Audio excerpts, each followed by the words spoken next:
सगळ्यांना सांगतात, तो स्वतः ओरडू सांगतो की मी नव्हतो. पण नाही ना, तो तिथे दिसतोय ऑन द स्पॉट, त्यावेळेस तुला सुटका नाही, जोपर्यंत तुझ्यावरचा गुन्हा सिद्ध होत नाही तोपर्यंत. त्याच्यामुळं संगत पण खूप म्हणजे महत्वाची असते की तुम्ही कुणाच्या संख्येने राहता आणि ती मुलं कुठल्या विचारांची, हे सुद्धा महत्वाचं असतं. आणि ज्यावेळेस मी एका ठिकाणी आम्ही हॉस्पिटल आहे, त्या हॉस्पिटलमध्ये 4ला जेवण दिल्याच्या नंतर तुम्ही ते कधीही खाऊ शकता. ते 4ला खाल्ल्याच्यानंतर सवय आपल्याला 9च्या जेवणाची असायची ना, आमची सवय कधीच लागली नव्हती. 4ला जेवलं असताना मला 11 वाजता भूक लागली आणि त्यावेळेस माझ्याकडे काहीच नव्हतं. आणि अक्षरशः झाकून ठेवलेला पांढरा भाकर, म्हणजे अंडर डायला असतात जे 3-3, 2-2 महिन्यासाठी असतात, त्यांना खूप कमी जागेमध्ये ॲडजस्ट करावं लागतं.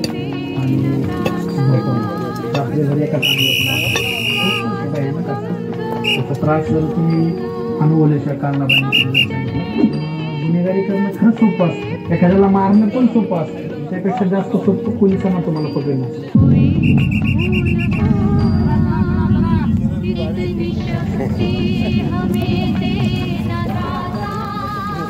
नमस्कार मित्रांनो,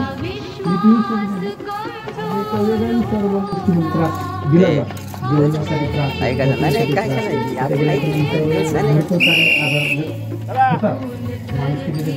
आणि त्याच्यावर मग ते मेडिकल वगैरे नॉर्मली असतात. पण अशा गोष्टी असतात की तुम्हाला ती शिक्षा आहे ना, ती शिक्षा झालीच पाहिजे, तुम्हाला अद्दल घडली पाहिजे, तिथे नको परत पुन्हा असल्या म्हणजे ह्या विचारांच्या लोकांच्या नादी लागायचं नाही.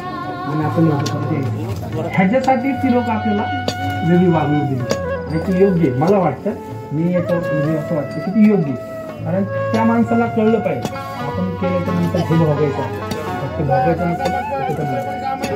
जसं घरी राहता आणि जेलमध्ये त्याच्यामधलं फरक आहे.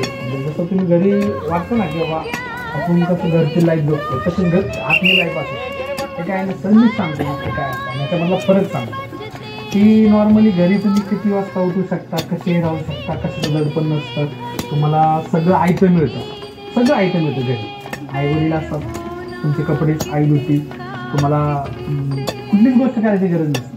पण त्याचं कसं नसतं, तुमचे कपडे तुम्हाला धुवावं लागतं, त्याचं गरम पाणी नसतं, त्याचं गार पाण्याने चांगलं करावं लागतं, मग ते उन्हाळा असतो, पावसाळा तो हिवाळा असतो. प्रत्येक गोष्ट तुम्हाला स्वतः करावी लागते. तिथं कळतं आपण रिअल लाईफमध्ये जर होतो त्यावेळेस आपण आईचं जेवणावर नाव होतो, त्यावेळेस कळतं आईच्या जेवणाची किंमत, त्यावेळेस कळतं त्या आईने आपले जे कपडे धुतले, आईला त्रास किती होतो कपडे धुतले, आई काय ओरडते की यार तू का रे रोज कपडे टाकतो, रोज कपडे न म्हणतो. पण ज्यावेळेस तिला तुम्हाला स्वतःच्या हाताने कपडे धुवावं लागतात.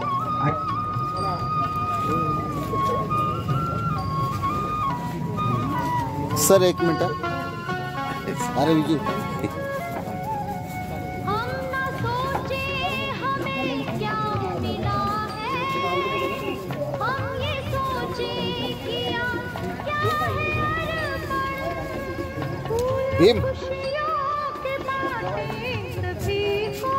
मेजर, ओ सर, ओ मेजर, ते नवीन मित्र केले होते, त्यांनी दंगल घडवली, ते गेले सगळे पळून आणि अडकून लागतात.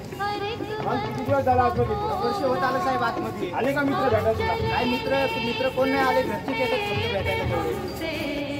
करशील का होती? काय साहेब नाही करणार. बिना लायसन्सची गाडी चालवली होती, बिना हेल्मेटची, पास बिना नंबरची, गुन्हा दाखल झाला. 6 महिने झाला आतमध्ये. करशील का होती? नाही, वापस नाही करणार. भाई म्हणला तर मर्डर टाक, 3 महिन्यात बाहेर काढतो तुला. कोण नाही आलं, अटक झाली मला. किती दिवस झाला आतमध्ये? 7 वर्ष झाला आतमध्ये. आलता का भाई तुला भेटायला? भाई कोण नाही आलं, शेवट घरचीच येतात, भाई बी कोण नाही येत. घरची परिस्थिती आहे का आजी?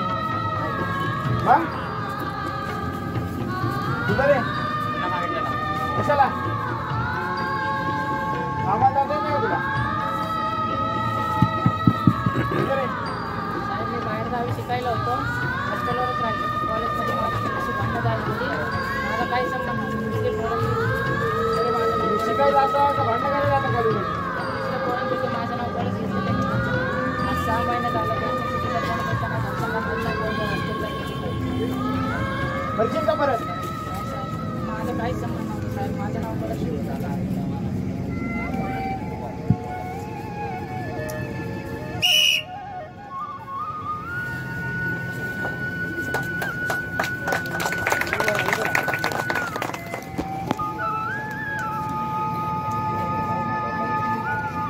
ईडी